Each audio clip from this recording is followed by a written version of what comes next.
ಪ್ರಿಯರಾದವರೇ, ಹೇಗಿದ್ದೀರಾ? ಚೆನ್ನಾಗಿದ್ದೀರಾ? ಈ ಮುಂಜಾನೆ ಸಮಯ ಹೇಗಿದೆ?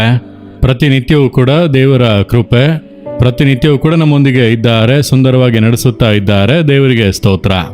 ಮತ್ತ್ಯಾಕೆ ಕಂಗಾಲಾಗಬೇಕು? ನೀವು ಯಾವಾಗಲೂ ಅಳುತ್ತಾ ಇದ್ದೀರಿ. ಒಂದೊಂದು ಕಾರ್ಯಕ್ಕೂ ಕೂಡ ನೀವು ಕಣ್ಣೀರು ಸುರಿಸುತ್ತಾ ಇದ್ದೀರಿ, ಹೌದು ತಾನೇ? ಅನೇಕ ಕಾರ್ಯಗಳಿಗೆ ಅಳುತ್ತಾ ಇದ್ದೀರಿ. ಕುಟುಂಬದಲ್ಲಿರುವಂಥ ಸಮಸ್ಯೆಗಳು, ಇವರು ಬದಲಾಗಬೇಕು, ಅವರು ಬದಲಾಗಬೇಕು, ಅವರ ಲೈಫ್ ಸರಿ ಇಲ್ಲ, ಮನೆಯೊಳಗೆ ನೆಮ್ಮದಿ ಇಲ್ಲ, ಕೆಲಸದಲ್ಲಿ ಈ ಸಮಸ್ಯೆ, ಸೇವೆಯಲ್ಲಿ ಈ ಇಕ್ಕಟ್ಟುಗಳು, ಕಣ್ಣೀರೇ ಬರುತ್ತಾ ಇದೆ. ಆ ರೀತಿ ಇದ್ದೀರಾ?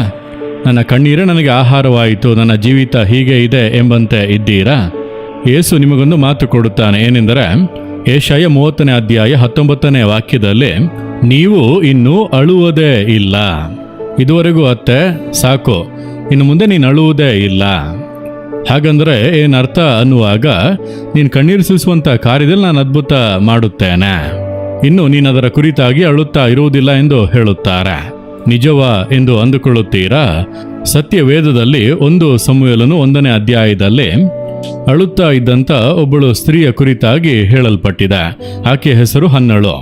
ಅವಳು ಯಾಕೆ ಅಳುತ್ತಾ ಇದ್ದಳು? ಊಟ ಮಾಡದೆ ಅಳುತ್ತಾ ಇರುವಳಂತೆ. ಯಾವಾಗಲೂ ಊಟ ಮಾಡದೆ ಅಳುತ್ತಾ ಇರುವಳು, ಯಾವಾಗಲೂ ಕೂಡ ಅಳುತ್ತಾ ಇರುವಳು. ಯಾಕೆಂದರೆ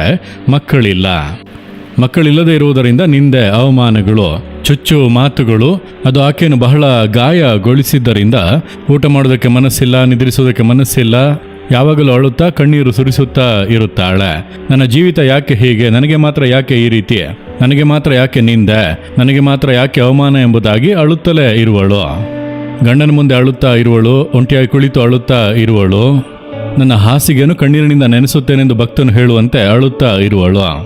ಒಂದು ದಿನ ಯೋಚನೆ ಮಾಡಿದಳು, ನಾನು ಹೀಗೆ ಅಳುತ್ತಾ ಇದ್ದೇನಲ್ಲ, ನನ್ನ ಜೀವಿತವೇ ಕಣ್ಣೀರಾಗಿದೆ, ಇದಕ್ಕೆ ಅಂತ್ಯ ಏನು?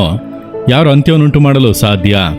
ಆಗ ಯೋಚನೆ ಮಾಡಿದಳು, ನನ್ನ ಕಣ್ಣೀರನ್ನು ಗಮನಿಸುವಂತ ದೇವರು ಇದ್ದಾರೆ, ಆತನ ಮುಂದೆ ಹೋಗಿ ಕಣ್ಣೀರು ಸುರಿಸುವೆನು ಎಂಬುದಾಗಿ ಆಕೆ ಎದ್ದು ಹೊರಟು ದೇವರ ಆಲಯಕ್ಕೆ ಬಂದು ದೇವರ ಮುಂದೆ ಬಹಳ ಮನ ಮುರಿದವಳಾಗಿ ಅತ್ತಳು. ತನ್ನ ಕಣ್ಣೀರನ್ನೆಲ್ಲ ಸುರಿಸಿ, ನನಗೆ ಮಕ್ಕಳಿಲ್ಲ ಎಂಬುದಾಗಿ ಎಲ್ಲರೂ ಕೂಡ ನಿಂದಿಸುತ್ತಾರೆ, ಪರಿಹಾಸ್ಯ ಮಾಡುತ್ತಾರೆ, ಕೇವಲವಾಗಿ ಮಾತನಾಡುತ್ತಾರೆ. ನನಗೆ ಒಂದೇ ಒಂದು ಮಗುವನ್ನು ಕೊಟ್ಟು ನನ್ನ ನಿಂದೆಯನ್ನು ಮಾರ್ಪಡಿಸಿ ನಾನದನ್ನು ನಿಮಗೆ ಕೊಡುತ್ತೇನೆಂಬುದಾಗಿ ಹರಕೆ ಮಾಡಿ ಪ್ರಾರ್ಥಿಸಿದಳು. ದೇವರು ಆ ಕಣ್ಣೀರನ್ನು ನೋಡಿದರು.